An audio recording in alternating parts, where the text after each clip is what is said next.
Good morning, students. Let's start our today's lesson with the same chapter, magnetic effect of electric current.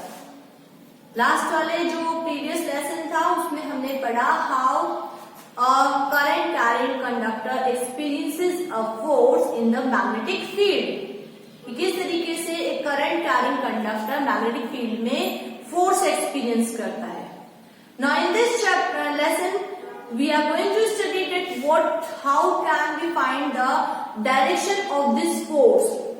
हमने कहा कि वो दूर जा रहा है, जो भी हमने एक्टिविटी की थी उसमें हमने कभी कहा कि वो दूर जा रहा है, वो इस डायरेक्शन में मूव कर रहा है या कभी पास आ रहा है। तो हम कैसे जज करेंगे कि कब वो दूर जा रहा है, कब वो पास आ रहा है, ये किस तरीके से फाइंड होती है direction. For that there is a rule that is called Fleming's left hand rule. हम इसकी डायरेक्शन, जो करंट कैरिंग कंडक्टर है वो मैग्नेटिक फील्ड में जो फोर्स एक्सपीरियंस कर रहा है उस फोर्स की डायरेक्शन को फ्लेमिंग्स लेफ्ट हैंड रूल से फाइंड आउट कर सकते हैं। For that if we stretch our thumb, a forefinger and the middle finger in such a way that they are perpendicular to each other।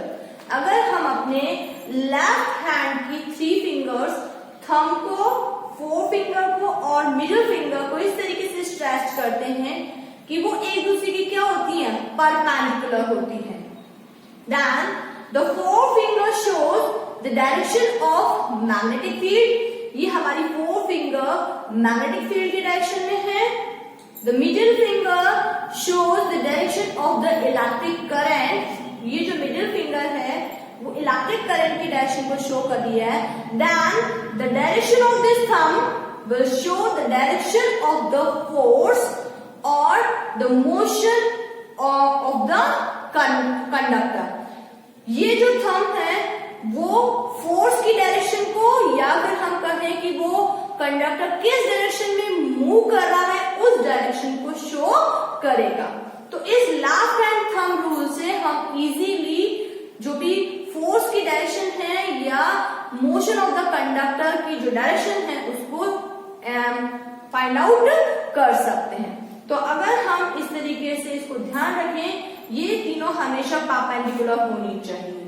और जहां पे भी हमने ये दिया मींस इस फोर्स की डायरेक्शन किस पे डिपेंड कर रही है, मैग्नेटिक फील्ड की डायरेक्शन पे और इलेक्ट्रिक करंट की डायरेक्शन पे। ये हमने एक्टिविटी में शो कर दिया था कि इस फोर्स की डायरेक्शन इस मैग्नेटिक फील्ड की डायरेक्शन और इस इलेक्ट्रिक करंट की डायरेक्शन पे डिपेंड कर रही है। तो जैसे ही हम इनकी डायरेक्शन को चेंज करेंगे, मान लीजिए अभी ये इधर है तो फोर्स इधर है, अब अगर इधर कर दिया, इनकी डायरेक्शन चेंज हो गई तो फोर्स की डायरेक्शन अपने आप चेंज हो गई। इस तरीके से कर देंगे, मैग्नेटिक फील्ड की डायरेक्शन अलग, ये अलग है, तो फोर्स की डायरेक्शन अपने आप चेंज हो गई। सो the direction of the force depends on the direction of the magnetic field and the direction of the electric current। तो फोर्स की डायरेक्शन को हम फ्लेमिंग्स लेफ्ट हैंड रूल से इजीली फाइंड आउट कर सकते हैं। Now let's see that this force, the magnitude of this force depends on which factors। कि जो हमने फोर्स निकाला उसके डायरेक्शन तो हम फ्लेमिंग्स लेफ्ट हैंड रूल से निकाल सकते हैं। अभी जो फोर्स है उसका मैग्नीट्यूड किस किस फैक्टर पे डिपेंड करता है, कब ये कम होता है, कब ज्यादा होता है, कौन कौन से ऐसे फैक्टर्स हैं जो इसको इन्फ्लुएंस करते हैं।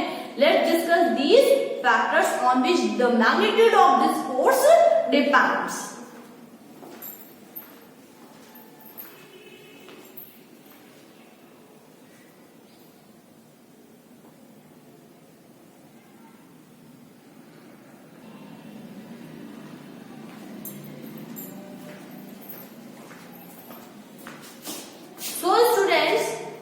As I told you earlier that if the direction of the electric current in the conductor and the magnetic field are parallel to each other, the current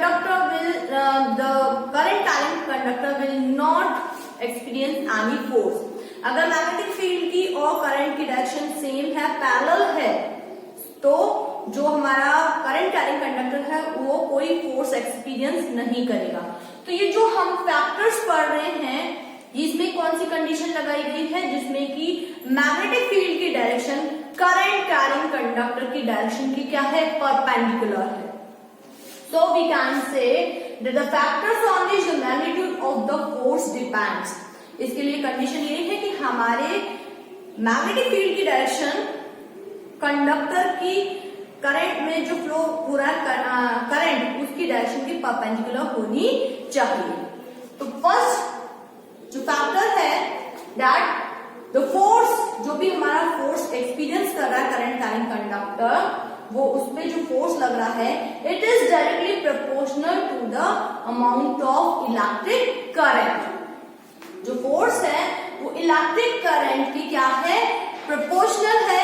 यानी कि अगर हम करंट कैरिंग कंडक्टर, जो भी हमारा conductor है, उसमें से फ्लो होने वाले इलेक्ट्रिक करंट का अमाउंट इंक्रीज कर देंगे तो वो ज्यादा फोर्स एक्सपीरियंस करेगा, और अगर हम इलेक्ट्रिक करंट का अमाउंट डिक्रीज कर देंगे तो वो लेस एक्सपीरियंस फोर्स करेगा, लेस फोर्स एक्सपीरियंस करेगा। सेकंड हमारा आ जाता है द मैग्नेटिक फील्ड। अगर हम ये लें कि the force is directly proportional to the magnitude of the magnetic field, जो हमने मैग्नेट लिया है उससे प्रोड्यूस जो मैग्नेटिक फील्ड है उस पर भी फोर्स डिपेंड कर रहा है। तो अगर हम ज्यादा स्ट्रॉन्ग मैग्नेटिक फील्ड प्रोड्यूस करवाते हैं, अगर ज्यादा स्ट्रॉन्ग मैग्नेट लेते हैं उसकी वजह से जो मैग्नेटिक फील्ड प्रोड्यूस हो रहा है वो भी ज्यादा स्ट्रॉन्ग है, तो करंट कैरिंग कंडक्टर जो है वो ज्यादा फोर्स एक्सपीरियंस करेगा। और अगर जो भी हमारा मैग्नेटिक फील्ड है वो वीक है, उसकी स्ट्रेंथ कम है, तो हमारा करंट कैरिंग कंडक्टर जो है वो लेस फोर्स एक्सपीरियंस करेगा। So there is a relationship that the force is directly proportional to the magnitude of magnetic field. Magnetic field पे भी डिपेंड कर रहा है, उसकी मैग्नीट्यूड पे डिपेंड कर रहा है। Then the last is this force is also directly proportional to the length of the conductor.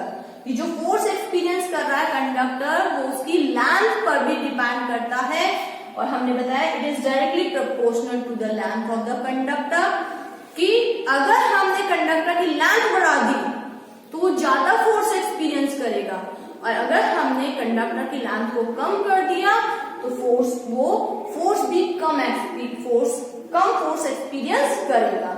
तो ये तीनों जो है वो डायरेक्टली प्रोपोर्शनल है, electric current, magnitude of the magnetic field and the length of the conductor.